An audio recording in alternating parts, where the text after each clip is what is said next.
नमस्कार दोस्तों, मैं राहुल उपाध्याय आपका अपने YouTube चैनल पर स्वागत करता हूं। आज की हमारी क्लास है हिंदी की और कल हमने जो है वाक्य के बारे में पढ़ा था। आज का टॉपिक हमारा है उपवाक्य। उपवाक्य, अगर मैं इसकी परिभाषा की बात करूं कि उपवाक्य किसे कहते हैं, पहले आप हेडिंग डाल लेंगे उपवाक्य। उपवाक्य पढ़ेंगे यदि किसी एक वाक्य में एक से अधिक क्रियाएं हो तो, यदि किसी एक वाक्य में एक से अधिक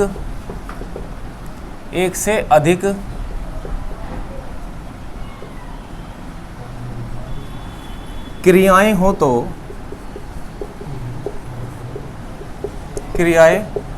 तो, आपको पता है भाई एक वाक्य में एक ही क्रिया होती है। यहाँ पर अगर एक से अधिक क्रिया हो तो वह वाक्य उपवाक्यों में बढ़ जाता है। वह वाक्य उपवाक्यों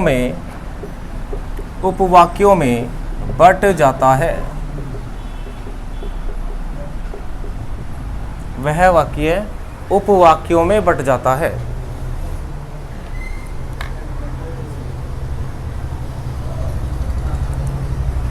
इसमें एक उपवाक्य प्रधान होता है, मतलब प्रधान का मतलब है मुख्य होता है, और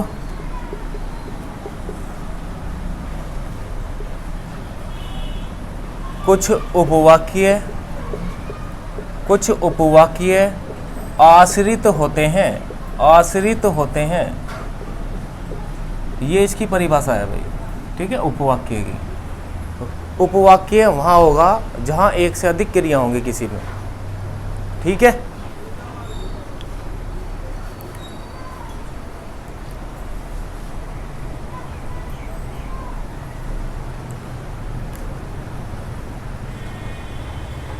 नोट कर लिया?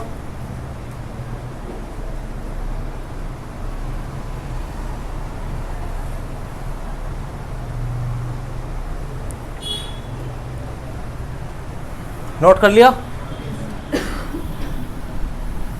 नेक्स्ट लिखेंगे उपवाक्य के भेद। उपवाक्य के भेद, इसके भेद या प्रकार होते हैं भाई तीन। कितने भेद प्रकार होते हैं? तीन। नंबर एक है संज्ञा उपवाक्य, जो संज्ञा से बने मिलेंगे हमें, ठीक है। दूसरा प्रकार है इसका विशेषण उपवाक्य।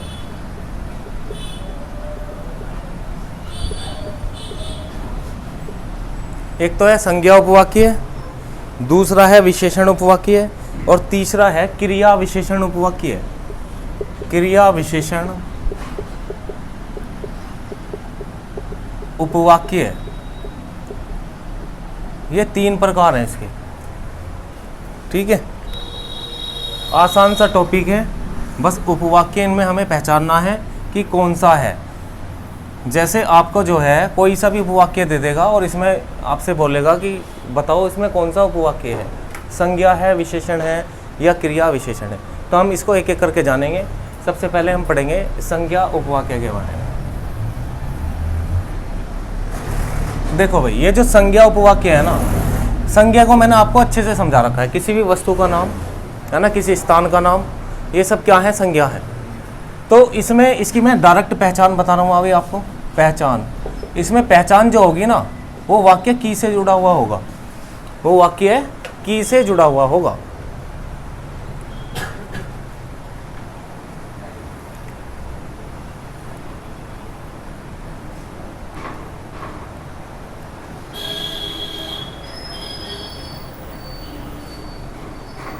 उदाहरण देता हूं एक तुम्हें मैं।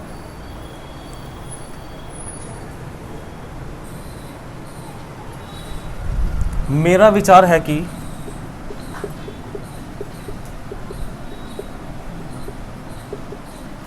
सीता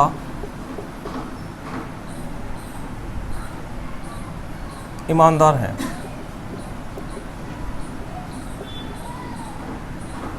मेरा विचार है कि सीता ईमानदार है। यहाँ जो ये की लगा है ना, जो वाक्य को जोड़ा है, ये संज्ञा उपवाक्य है। क्या है भाई? संज्ञा उपवाक्य है। संज्ञा से पहले आया है, वैसे भी देख लो तुम।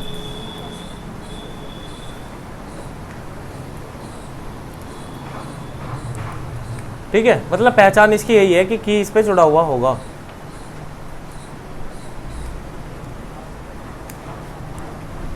सोहन ने कहा कि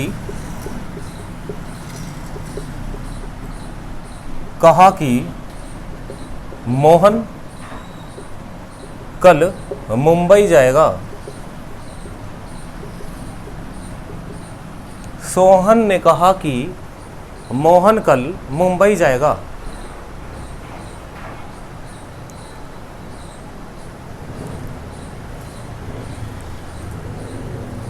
ठीक है, पहचान लोगे संज्ञा उपवाक्य, कोई बड़ी बात नहीं है इसमें। तो एक ही शब्द ऐसा है की, और की से हमें पता चलेगा कि इसमें कौन सा उपवाक्य है। और दो जुड़ रहे हैं, तुम देख रहे हो, मेरा विचार है, पहले एक व्यक्ति बोल रहा है फिर दूसरा है। ठीक है, और जोड़ने का कार्य है, ये संज्ञा उपवाक्य कर रही है। चलो नेक्स्ट देखो, विशेषण उपवाक्य नंबर 2। विशेषण उपवाक्य,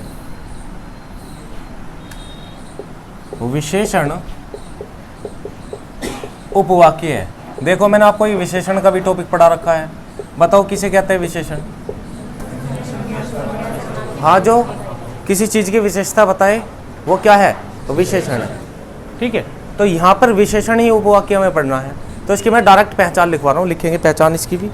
ये ऐसे लिखो, जब कोई, इसमें लिख लो थोड़ा सा, जब कोई आश्रित उपवाक्य ने, जब कोई आश्रित उपवाक्य में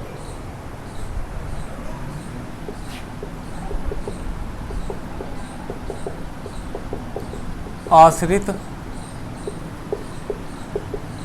उपवाक्य में मुख्य उपवाक्य की, आश्रित उपवाक्य में लिखो, उपवाक्य में प्रधान उपवाक्य की,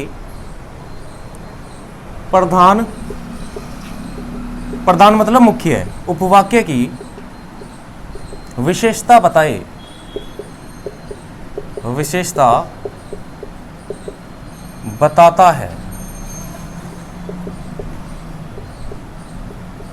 विशेषण उपवाक्य कहलाता है, विशेषण उपवाक्य कहलाता है। जब कोई आश्रित उपवाक्य में प्रधान मतलब मुख्य है, उपवाक्य की विशेषता बताता है। उदाहरण दे रहा हूं, उदाहरण से आपको अच्छे से समझ में आएगा। पहले पहचान लिखो इसकी कि पहचान में कौन कौन से शब्द आएंगे। जिसे, जिसको, जिसने, जो। पहचान में लिखेंगे जिसे, जिसको, जिसने, जो। ठीक है, ये इसकी पहचान वाले शब्द हैं, इनसे जुड़ेगा ये उपवाक्य।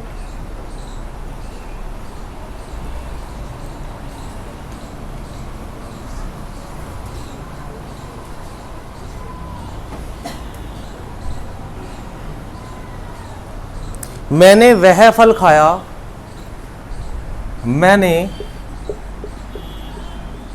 वह फल खाया जो बहुत मीठा था। वैसे भी देख लो भाई, किसकी विशेषता बताई है इसने? फल की, वो विशेषता है ना उसमें। तो विशेषण ही उपवाक्य हम पढ़ रहे हैं। और देखो किससे जोड़ा है इसे? जो से। ठीक है, तो ये जो होगा ना यहाँ पे विशेषण उपवाक्य होगा। इसमें छांटने को भी आ सकता है, आपसे पूछ लेगा विशेषण उपवाक्य बताओ कौन सा है।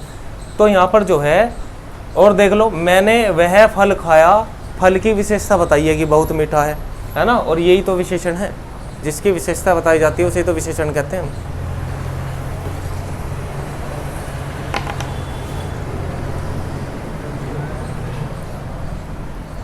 दूसरा लिख लो,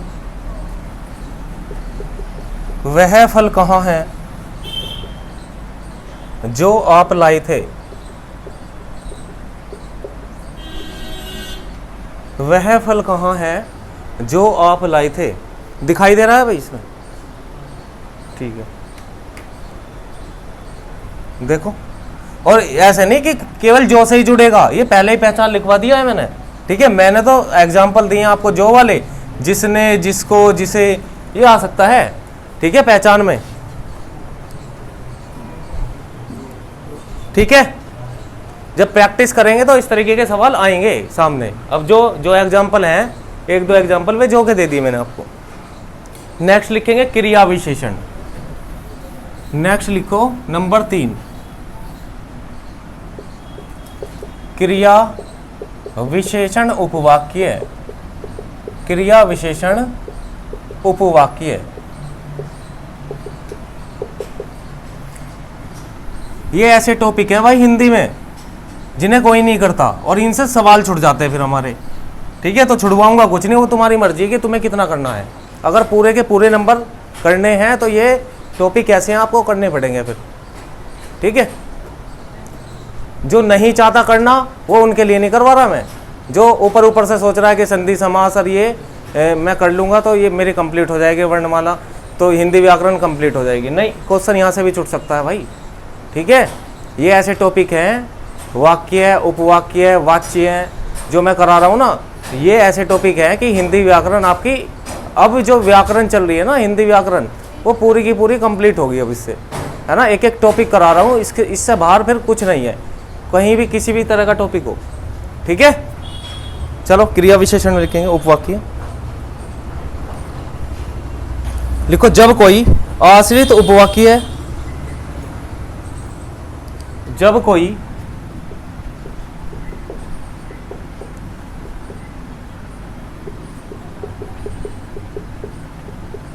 आश्रित उपवाक्य, जब कोई आश्रित उपवाक्य प्रधान उपवाक्य की, प्रधान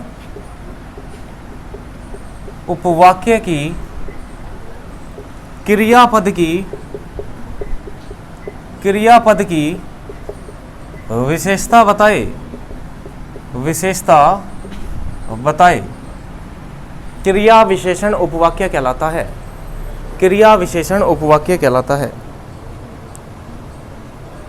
पहचान लिखो, पहचान,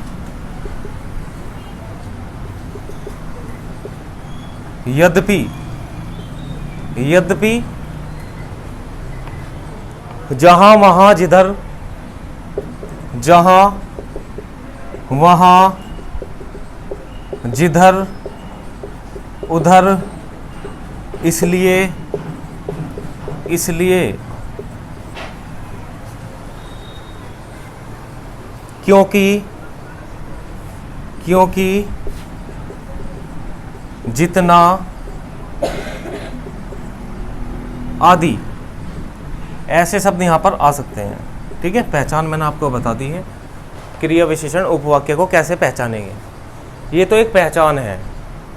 ये शब्द आपको रटने नहीं है, ये तो जितनी प्रैक्टिस आप कर लोगे उससे जो है समझ जाओगे आप, ठीक है। ऐसे नहीं कि मैंने पहचान बता दी तो बस ये आपने रट ली, रटी हुई क्या दिन याद रहेगी, 2 दिन 3 दिन।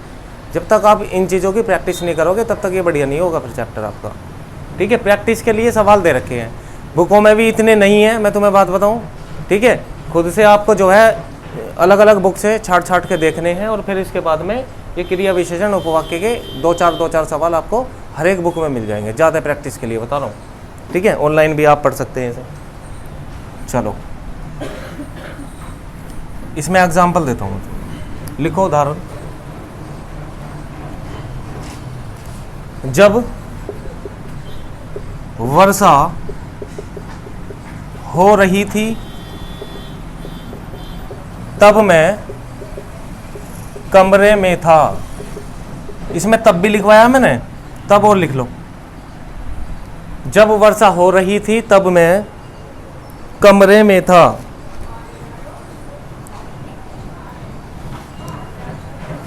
तब नहीं, जब, जब भी लिखो। यद्यपि, यद्यपि,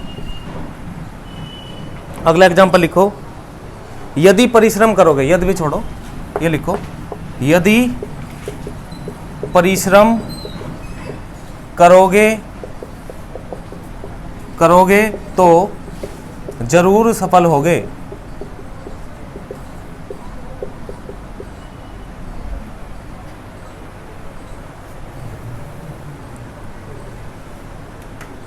ठीक है, क्रिया विशेषण पढ़ रहे हैं हम। इस टॉपिक पे जाओ, पहले क्रिया विशेषण बताया, जो क्रियाओं की विशेषता बताते हैं क्रिया विशेषण कहलाते हैं। ठीक है, यदि परिश्रम करोगे तो सफल होगे, परिश्रम करोगे और फिर सफल होगे। तो यहाँ पर देखो, और ये यदि भी है यहाँ पे जब, और लिखवा के पहचान में आपको मैंने, जहाँ जहाँ वे गए, जहाँ जहाँ, देखो ये भी लिखवाया, जहाँ जहाँ वे गए उनका स्वागत हुआ, उनका स्वागत हुआ। जहाँ जहाँ वे गए उनका स्वागत हुआ।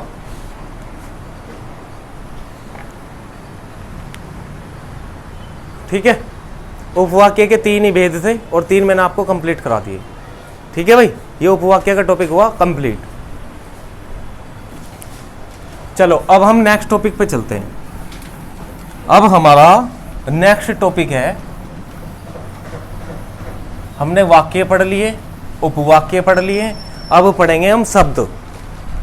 हेडिंग डाल लेंगे, नेक्स्ट टॉपिक का नाम है शब्द।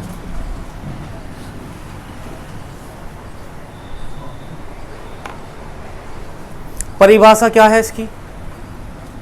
परिभाषा, शब्द किसे कहते हैं? हाँ जी, शब्द किसे कहेंगे? शब्द बताओ।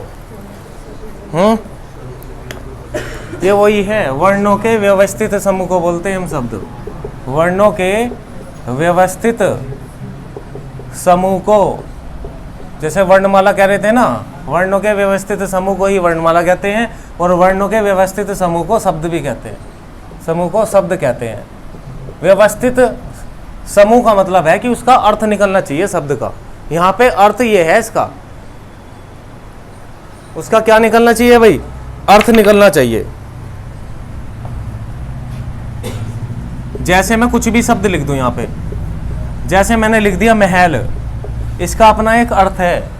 मैंने लिख दिया कलम, अर्थ है इसका। मैंने लिख दिया खाना, इनके अर्थ निकल रहे हैं। और ये किससे सजे हुए हैं? देखो ये क्या है सब, ये क्या है? ये वर्ण है, और वर्णों का व्यवस्थित समूह है। व्यवस्थित का मतलब है ऐसे शब्द होने चाहिए जो सार्थक हो।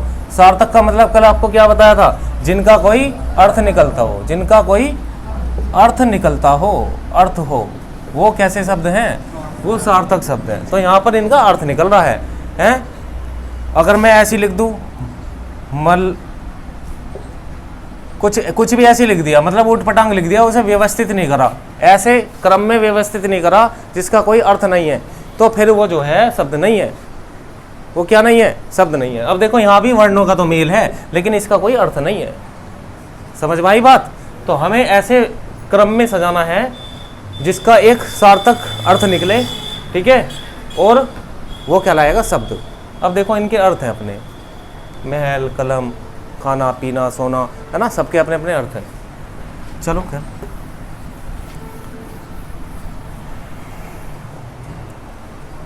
लिखो शब्द के भेद। शब्द के भेद,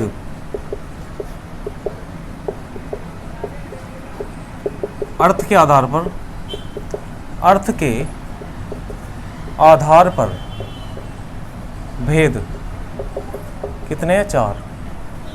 अर्थ के आधार पर भेद 4। नंबर 1 एकार्थी, एकार्थी शब्द। नंबर 2 अनेकार्थी शब्द, अनेकार्थी शब्द। नंबर 1 एकार्थी शब्द, नंबर 2 अनेकार्थी, नंबर 3 समानार्थी, समानार्थी शब्द,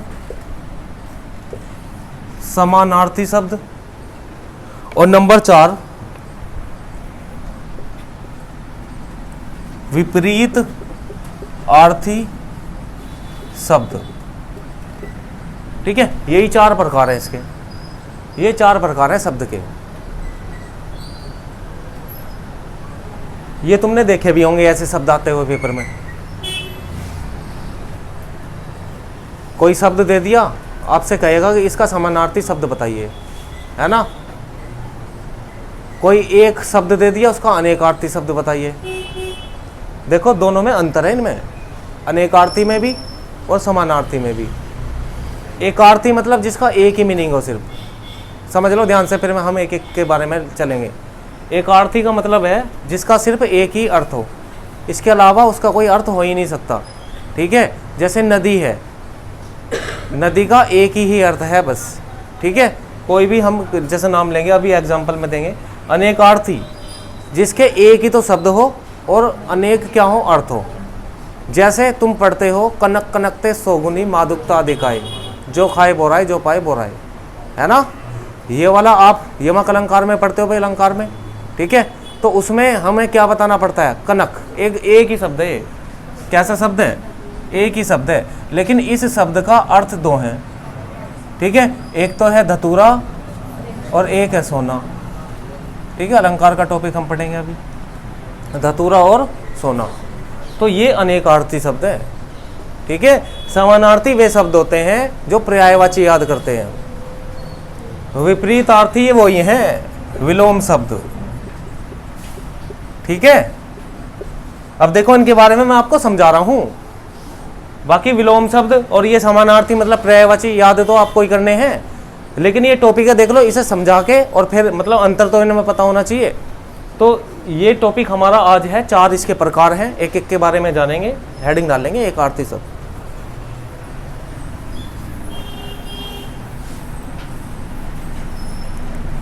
एकार्थी शब्द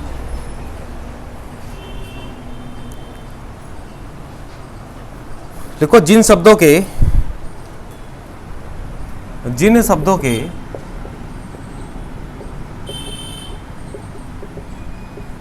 एक अर्थ होते हैं, एक अर्थ होते हैं, एकार्थी शब्द कहलाते हैं। जिन शब्दों के एक अर्थ होते हैं, एकार्थी शब्द कहलाते हैं। जैसे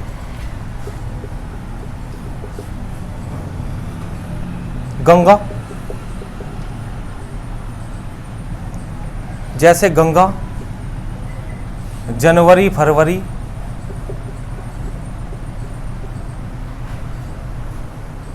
ठीक है, एक ही अर्थ है इनका। इसके अलावा अगर मैंने फरवरी या किसी दिन का नाम ले लिया, सोमवार मंगल है, बताओ इसका कोई अलग अर्थ निकाल सकता है? सोमवार है तो सोमवार, ये एक ही अर्थ है उसका, वो दिन का नाम है।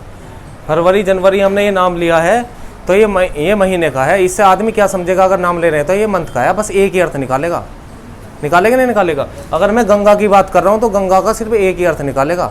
गंगा की जगह वो दूसरी नदी नहीं सोचेगा, वो क्या सोचेगा, गंगा, क्योंकि नाम लिया है गंगा। ठीक है, जनवरी नाम लिया तो एक ही अर्थ है, बताओ इसका दूसरा अर्थ निकाल सकते हो तुम? नहीं निकाल सकते भाई। ठीक है, तो इसलिए ये कैसे शब्द हैं, ये एकार्थी शब्द है। ठीक है भाई, इसमें कुछ ज़्यादा जानने वाला नहीं है। चलो नेक्स्ट लिखो। दूसरा क्या बताया आपको मैंने, अनेकार्थी शब्द। अनेकार्थी शब्द इसमें लिखो जरा, इसमें लिखो, जिन शब्दों के एक से अधिक अर्थ हों, जिन शब्दों के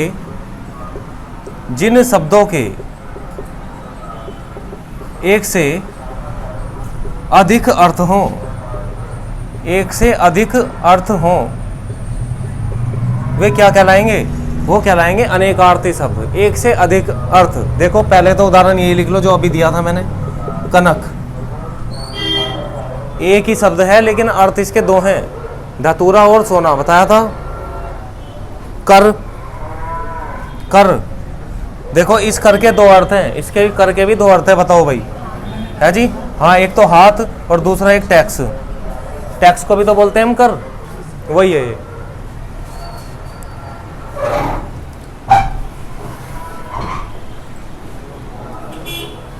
देखो घटा का बताओ, घटा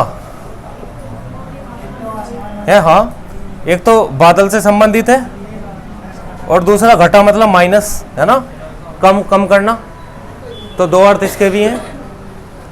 काली घटा का घमंड घटा, पढ़ोगे इसे आगे तुम इनमें अलंकार वगैरह में, है ना, तो एक का मतलब बादल है, दूसरे का माइनस है। बादल में भी तो घटा होती है भाई, क्यों घटा हो रही है, आज बारिश होगी, बोलते हैं ना इस तरीके से। तो घटा का मतलब एक तो वो है आसमान से संबंधित है और एक कम होने से। चलो समझ गए अनेकार्थी। नेक्स्ट लिखो तो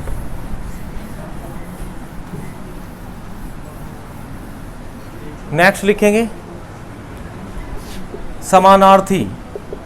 समानार्थी शब्द लिखो जिस शब्द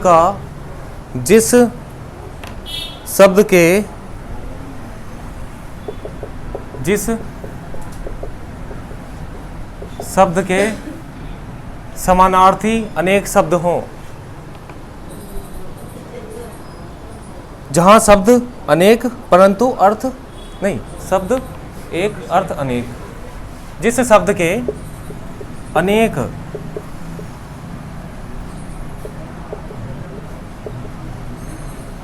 शब्द हो है, जिस शब्द के अनेक अर्थ हो। उसके भी तो थे, उसके दो थे हैं। यह समान देखने हैं। शब्द जो है इसके जैसे समान भी आएंगे और अर्थ भी इनके होंगे। देखो कैसे, जहां शब्द के अनेक परंतु अर्थ अनेक। चलो इसकी वो जैसे लिखो आकाश, मतलब इन्हें हम कह सकते हैं क्या भाई, पर्यायवाची कह सकते हैं इन्हें। ठीक है, पर्यायवाची लिख लेना, पर्यायवाची है ये पर्यायवाची शब्द होते हैं, ऐसे लिख लो, शब्द होते हैं, ताकि आपको याद करने में दिक्कत ना हो। फिर समानार्थी शब्द है ये। ठीक है, आकाश जैसे तुम पढ़ते हो आकाश, आकाश का भाई गगन भी पढ़ते हैं हम, अंबर भी पढ़ते हैं, व्योंग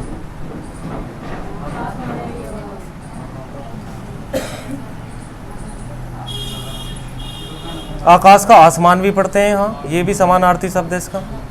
ठीक है, तो ये पर्यायवाची में हम याद करते हैं। आँख सबसे फेमस है, आपको पता ही है। आँख का और क्या पढ़ते हैं, नेत्र पढ़ते हैं, चक्षु पढ़ते हैं और नेत्र पढ़ते हैं, मतलब नेत्र तो हो गया यार, नयन पढ़ते हैं, लोचन पढ़ते हैं। ठीक है, ये पर्यायवाची बहुत आते हैं इसके।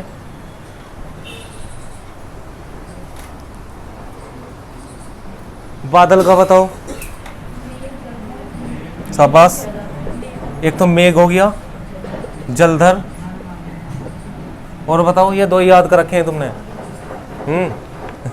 या दो तीन याद कर रखे, इनके तो बहुत बहुत सारे होते हैं। जलद, शाबाश। एक वीरद भी होता है ना, वारिद, हाँ ये वारिद है।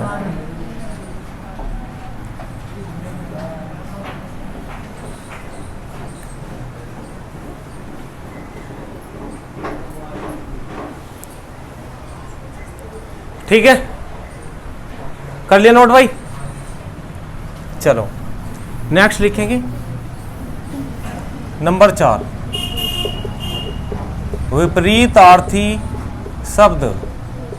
विपरीतार्थी शब्द, विपरीत मतलब क्या होता है, उल्टा। विलोम शब्द है ये कैसे शब्द है, विलोम शब्द। शब्दों के विपरीत अर्थ को, शब्दों के विपरीत अर्थ को, विपरीत अर्थ को विलोम शब्द कहते हैं। ये विलोम शब्द ही हैं, विलोम शब्द कहते हैं। सबसे फेमस पूछता हूं आपसे मैं विलोम शब्द, जो कई बार आया है, देखें कौन बताएगा। उदाहरण जैसे जंगम, बताओ भाई, शाबाश। स्थावर, जंगम का क्या होता है, स्थावर। जंगम का क्या होता है, स्थावर। बताओ भाई गौरव, जंगम का अर्थ बताओ तुम, क्या है? जो चलने वाला हो। अच्छा, चल। और ये क्या है, स्थित मतलब रुकने वाली चीज। ठीक है, एक मैंने एग्जाम्पल दिया था आपको जब धारा पढ़ा रहा था, जंगम संपत्ति, पता था, जंगम प्रॉपर्टी दिया था उदाहरण। जंगम प्रॉपर्टी का मतलब क्या है कि ऐसी संपत्ति जिसे हम एक जगह से दूसरी जगह शिफ्ट कर सकें, है ना, ले जाया जा सके। जैसे पेड़ बताए थे मैंने, है ना। हाँ, कि काट कर जो है ले जाओ। तो दूसरी जगह हमने वो कर ली। तो इसी तरीके से जंगम वही चीज़ है जो चल की दिशा में हो। स्थावर का मतलब है रुकने वाली, जहाँ एक ही स्थिति बनी हुई हो जिसकी, ठीक है। तो उल्टा है और चल, और वो क्या है, अचल।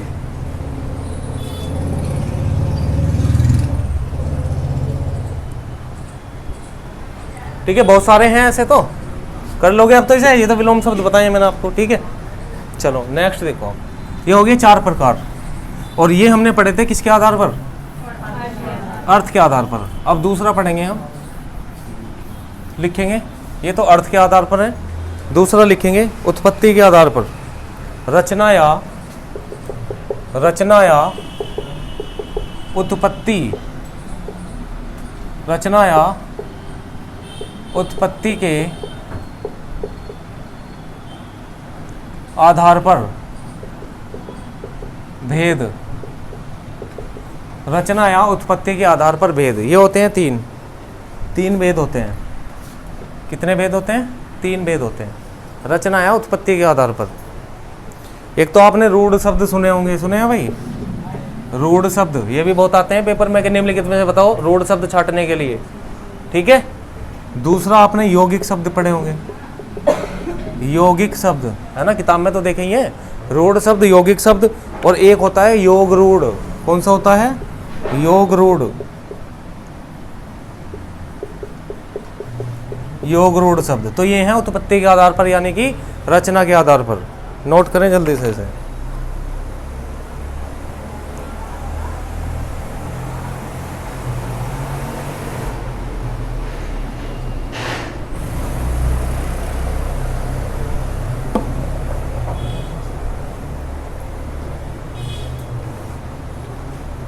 देखो रूढ़ शब्द को ऐसे ही समझा रहा हूं मैं, ऐसे शब्द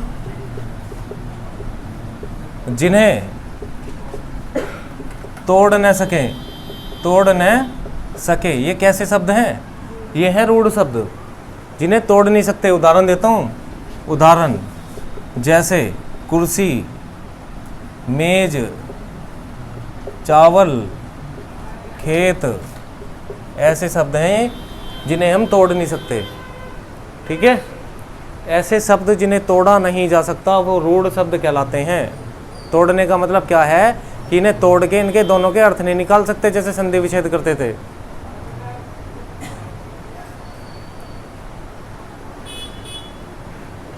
यौगिक शब्द,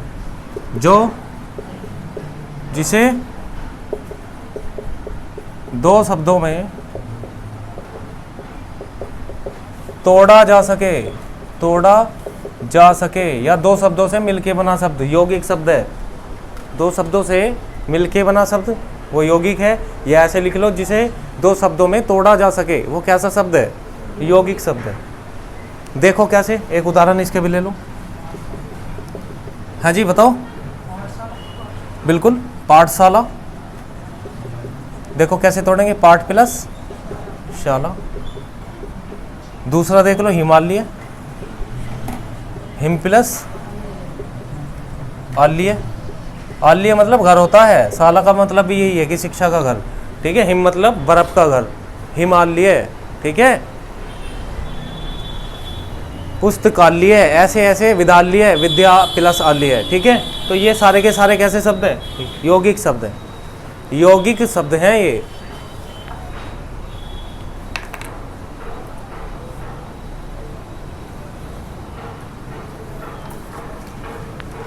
योग रूढ़ शब्द में लिखो, इन्हें सामासिक शब्द कहते हैं। इन्हें सामासिक शब्द कहते हैं। इन्हें सामासिक शब्द कहते हैं। सामासिक का मतलब क्या होता है? इनका अर्थ भिन्न होता है। इनका अर्थ कैसे होता है? इनका अर्थ भिन्न होता है। देखो हैं तो ये यौगिक, ये योग से बने हैं, लेकिन अर्थ कैसा होगा इनका? भिन्न होगा।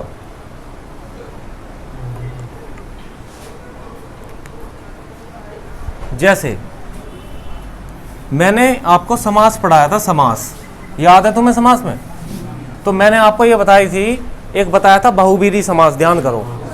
बहुवीरी समास में मैंने बताया था कि इन दोनों में कोई भी पद प्रधान नहीं होता और तीसरे की तरफ इशारा करता है। ठीक है, ऐसे ही यहाँ पर है। अगर मैं यहाँ पे बात करूँ दशानन की, दशानन हम किसको बोलते थे? 10 सिर वाला, और वो तीसरे की तरफ इशारा करता था, है ना, रावण को कहते हैं। यहाँ पर देखो 10 प्लस आनन, 10 टूट जाएगा ये, इसलिए योग है यहाँ पे। ठीक है, अच्छा रूढ़ क्यों कह रहे हैं? क्योंकि इसके अर्थ भिन्न है, ये तीसरे की तरफ इशारा कर रहा है। अभी बताया ना, इनका अर्थ भिन्न होता है, अलग होता है। तो इसका अर्थ क्या है? रावण से है। ठीक है, बिल्कुल अलग है, अर्थ अलग है। तो ये कैसे शब्द कहलाएंगे? योग रूढ़। और ज़्यादातर मैं आपको बताऊं, योग रूढ़ शब्द में ना वे वाले आते हैं जो बहुवीरी समास में होते हैं। ठीक है, ये पहचान लिख लो, चाहे बहुवीरी समास में जो शब्द होते हैं, जो शब्द होते हैं, कभी तुम तोड़ के देखो और वे टूट जाएं और फिर तुम यौगिक शब्द लगाओ ना, गलत हो जाएगा। ठीक है, और देखो, और चक्रपाणी, चक्रपाणी भाई देखो किसी को बोलते हैं चक्रपाणी भी, किसको बोलते हैं? विष्णु को। ठीक है, और देखो गिरधर, गिरधर गोपाल आपने सुना भी होगा, ये कृष्ण को बोलते हैं। ठीक है, तो ये ऐसे शब्द हैं जो योग रूढ़ हैं, ये ऐसे शब्द हैं जो योग रूढ़ शब्द हैं। वक्रतुंड, हाँ जी बताओ, गणेश जी को। लंबोदर, बिल्कुल तीसरे की तरफ इशारा जो करेगा वो यहाँ पे योग रूढ़ है, और समास में वो बहुवीरी है।